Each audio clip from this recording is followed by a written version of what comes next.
सारे स्टूडेंट्स को मैंने देखा है कि वो जय माता दी लिख देते हैं ऊपर की ओर, और कई सारे स्टूडेंट मिस्टेक क्या करते हैं कि वो एरो बना देते हैं। बनाना है आपको, 2 अंडरलाइन करना है इसके नीचे, कुछ अच्छी कॉपी के नीचे यहाँ पर वो पीटीओ लिख देते हैं। कई सारे स्टूडेंट क्या करते हैं कि जो क्वेश्चन उन्हें पहले आता है वो उसे पहले लिख देते हैं। तो आज हम कुछ बोर्ड एग्जाम्स में की गई ऐसी गलतियों को देखने वाले हैं जो कि लगभग ज्यादातर स्टूडेंट करते हैं, और जिस कारण से होता क्या है कि उनके मार्क्स काट लिए जाते हैं, यानी कि उन्हें जितने नंबर मिलने चाहिए थे, जितना उन्होंने लिखा होता है उतना नहीं लिखा होता है। इसलिए इस वीडियो को आपको पूरा देखना है। आप किस तरीके से अपनी बोर्ड एग्जाम की कॉपी लिख सकते हैं और उसमें आपने जितना लिखा है उतना ही नंबर आपको मिले, आपके नंबर ना कटें, इसलिए ये वीडियो जरूरी हो सकता है। कई सारे स्टूडेंट क्या करते हैं कि वहां पर जय माता दी लिख देते हैं। जय माता दी लिखने से क्या आपके नंबर बढ़ेंगे या फिर आपके नंबर कटेंगे, वो भी हम आपको बताएंगे। और आपको प्रश्न कहाँ पर लिखना चाहिए, उत्तर कहाँ पर लिखना चाहिए, और अपनी कॉपी को आपको किस तरीके से लिखना चाहिए, वो हम आपको बताने वाले हैं। तो सबसे पहले जो आपकी कॉपी होती है वो कुछ इस तरीके से होती है। कई सारे स्टूडेंट्स को मैंने देखा है कि वो जय माता दी लिख देते हैं ऊपर की ओर। उन्हें लगता है कि जय माता दी लिखने से जो हमारे टीचर हैं, जो कॉपी को चेक करेंगे, वो नंबर ज़्यादा दे सकते हैं, लेकिन ऐसा नहीं होता है। आप जय माता दी लिखिए या फिर आप किसी की भी जय लिखिए, आपको एक भी नंबर ज़्यादा नहीं मिलेगा। इसकी वजह संभावना ये है कि यदि आप ऐसी कोई मिस्टेक करते हैं, अगर आप जय माता दी लिखते हैं या फिर कुछ और लिखते हैं, तो आपके नंबर भी काटे जा सकते हैं। इसके बाद आपकी जो कॉपी होती है वो कुछ इस तरीके से होती है। आपको क्या करना है, सबसे पहले जो आपको कॉपी मिलती है, कोई भी क्वेश्चन लिखने से पहले आप दोनों साइड लाइन खींच लीजिए। कुछ इस तरीके से आपको दोनों साइड लाइन खींच लेना है। एक साइड तो आपकी जो लाइन है वो खिंची होगी। इसके बाद जो आपको प्रश्न स्टार्ट करना है, प्रश्न आप कहाँ से स्टार्ट करेंगे, कई कई कॉपियों में होता क्या है कि जो प्रश्न है वो कुछ यहाँ पर लिख करके आता है, लेकिन आपको क्या करना है कि जो प्रश्न है वो आप यहाँ से स्टार्ट कर सकते हैं। यानी आपको जो सेकंड लाइन है वहां से स्टार्ट करना है, वहां पर आप लिख सकते हैं प्रश्न क्रमांक, इसका उत्तर, या फिर इस तरीके से। और कई सारे स्टूडेंट मिस्टेक क्या करते हैं कि वो एरो बना देते हैं, कुछ इस तरीके से एरो बना देते हैं। तो सबसे पहले आपको ये ख्याल रखना है कि आपको एरो नहीं बनाना है, ये एक मिस्टेक है। एरो आपको नहीं बनाना है, आपके नंबर काटे जा सकते हैं। जब भी आप प्रश्न यहाँ पर लिख रहे हैं तो आपको अंडरलाइन कर देना है उस प्रश्न को, आप 2 लाइन खींच सकते हैं प्रश्न के नीचे।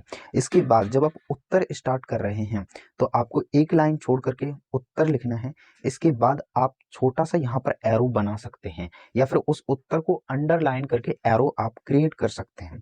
इसके बाद उत्तर के नीचे की लाइन से आपको आंसर स्टार्ट करना है। इससे क्या होगा कि आपकी जो कॉपी है वो भरी हुई दिखेगी और आपका जो क्वेश्चन है वो काफी स्पष्ट दिखेगा। जब आप यहाँ पर क्वेश्चन लिख रहे हैं तो आपको ध्यान रखना है कि आपको जो वर्ड्स हैं वो आपको कम नहीं लिखने हैं। कई सारे स्टूडेंट क्या करते हैं कि वर्ड्स यहाँ पर कम लिखते हैं, कहीं पर 3 या 4 वर्ड्स ही वो इस तरीके से लिखते हैं, लेकिन आपको क्या करना है कि आपको 3-4 वर्ड्स नहीं, मिनिमम यहाँ पर आपको 7 से 8 वर्ड लिखने हैं। एक लाइन के अंदर आपको 7 से 8 वर्ड लिखने हैं।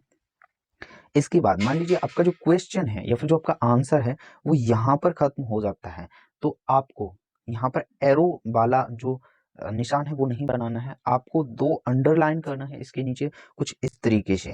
कुछ इस तरीके से आपको, मान लीजिए आपका जो क्वेश्चन है वो यहाँ पर खत्म हो जाता है, तो आपको इस तरीके से 2 अंडरलाइन कर देनी है। फिर आप नेक्स्ट क्वेश्चन स्टार्ट कर सकते हैं, और कोशिश करें कि आप एक क्वेश्चन में पूरा पेज भरने का प्रयास करें। किसी एक उत्तर में आप पूरा पेज भरने का प्रयास करें, जिससे आप नेक्स्ट पेज पर पहुंच सकें। इसके बाद हम अगर देख लेते हैं तो आपको कुछ इस तरीके से कॉपी को लिखना होता है, और आप कोशिश करें जब भी आप कोई कॉपी लिख रहे हैं, तो उसका जो आंसर है वो पॉइंट वाइज होना चाहिए। यानी कि आपको एक पॉइंट, जो भी आपका आंसर है वो अगर पॉइंट्स में काउंट हो सकता है, यानी पॉइंट्स में लिखा जा सकता है, तो आप कोशिश करें कि उस प्रश्न के उत्तर को आप पॉइंट्स में लिखें, और आप पॉइंट्स में, हर एक पॉइंट्स में आप एक लाइन छोड़ सकते हैं। और आपको याद रखना है, जो भी आप पॉइंट्स वाला लिख रहे हैं, कोई भी आप पॉइंट्स वाला उत्तर लिख रहे हैं, तो उसमें आपको हेडिंग उसकी ज़रूर लिखना है। हेडिंग लिखने के बाद आपको उसे अंडरलाइन कर देना है इस तरीके से। अगर आप हेडिंग वहाँ पर लिखेंगे तो वो काफ़ी अच्छा देखने में लगता है, और जो आपकी कॉपी चेक करते हैं वो उस हेडिंग को ही देखते हैं, यानी कि हाईलाइट कर देना है आपको पॉइंट को। और आपको कोई भी आंसर लिखते समय आपको ये ध्यान रखना है कि उस जो उत्तर का जो मेन पॉइंट है उसको आपको हाईलाइट कर देना है। अगर वो बीच में है तो आपको उसे हाईलाइट कर देना है। हाईलाइट से होता क्या है कि जो आपके कॉपी चेक करने वाले हैं वो उसी हाईलाइटेड पॉइंट को देखते हैं, और उसी हाईलाइटेड पॉइंट को देख करके वो आपका आंसर सही है या गलत है उसे डिसाइड करते हैं। फिर आपके आंसर में भले ही कितनी मिस्टेक्स हों, भले ही आप ने आंसर सही से लिखा हो या फिर नहीं लिखा हो, तो आपको इस चीज़ को ध्यान देना है।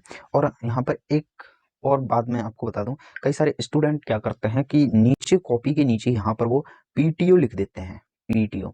तो आपको क्या पीटीओ लिखना चाहिए? तो इसका जवाब है आप लिख भी सकते हैं और नहीं भी लिख सकते हैं। अगर आप पीटीओ लिखना चाहते हैं तो आप पीटीओ यहाँ पर लिख सकते हैं, छोटे से आपको एक ही लाइन के अंदर पीटीओ लिखना है। या फिर आप ऐसा भी कर सकते हैं, मान लीजिए आपका जो क्वेश्चन है वो यहाँ तक कंप्लीट होता है, यहाँ तक, और जो आपका ये वाला जो पॉइंट है, जो ये वाली जगह है वो खाली छूट जाती है। तो आपको क्या करना है, अगर आपका क्वेश्चन या उत्तर आपका यहाँ पर कंप्लीट हो चुका है तो आपको यहाँ पर इस तरीके से लाइन को ड्रॉ कर देनी है। इससे क्या होता है कि जो भी आपकी कॉपी चेक करते हैं वो उन्हें पता चल जाता है कि इस विद्यार्थी ने आगे भी कुछ लिखा हुआ है, और वो आपकी कॉपी को आगे चेक करते हैं। और अगर कोई आपसे गलती से कोई पेज छूट जाता है, कोई भी पेज छूट जाता है और आप नहीं कर पाते हैं, तो आप उस पर सिंपल से कुछ इस तरीके से 2 लाइन ड्रॉ कर सकते हैं, या फिर पीटीओ भी आप यहाँ पर लिख सकते हैं। तो अगर आप इस तरीके से लिखते हैं और इन मिस्टेक्स को नहीं करते हैं, आपको ज़्यादा अपनी कॉपी को सजाना भी नहीं है। कई सारे स्टूडेंट अपनी कॉपी को बहुत ज़्यादा सजा देते हैं, तो आपको ज़्यादा अपनी कॉपी को नहीं सजाना है, बल्कि आपको उतना ही सजाना है जितना कि सही लगे। जो आपकी कॉपी चेक करेंगे उन्हें वो आपको अच्छे से नंबर दे पाएँ। तो आपको अच्छे से कॉपी को लिखना है, और बोर्ड परीक्षा नज़दीक आ रही हैं, इसलिए आपको अच्छे से तैयारी करनी है, अच्छे से प्रिपरेशन करनी है। ओके, इस वीडियो में इतना ही। और यहाँ पर मैं आपको एक चीज़ और बताता चलूँ कि अगर आप चाहते हो कि आपके जो क्वेश्चन हैं, क्वेश्चन को आंसर शीट में किस तरीके से लिखा जाता है, किस क्वेश्चन को कहाँ लिखा जाता है, कैसे लिखा जाता है, अगर आप वो जानना चाहते हो तो आपको कमेंट करना है, क्योंकि ये भी बहुत ज़्यादा ज़रूरी, बहुत ज़्यादा मैटर करता है कि कौन सा क्वेश्चन किस जगह पर लिखा जाना चाहिए। क्योंकि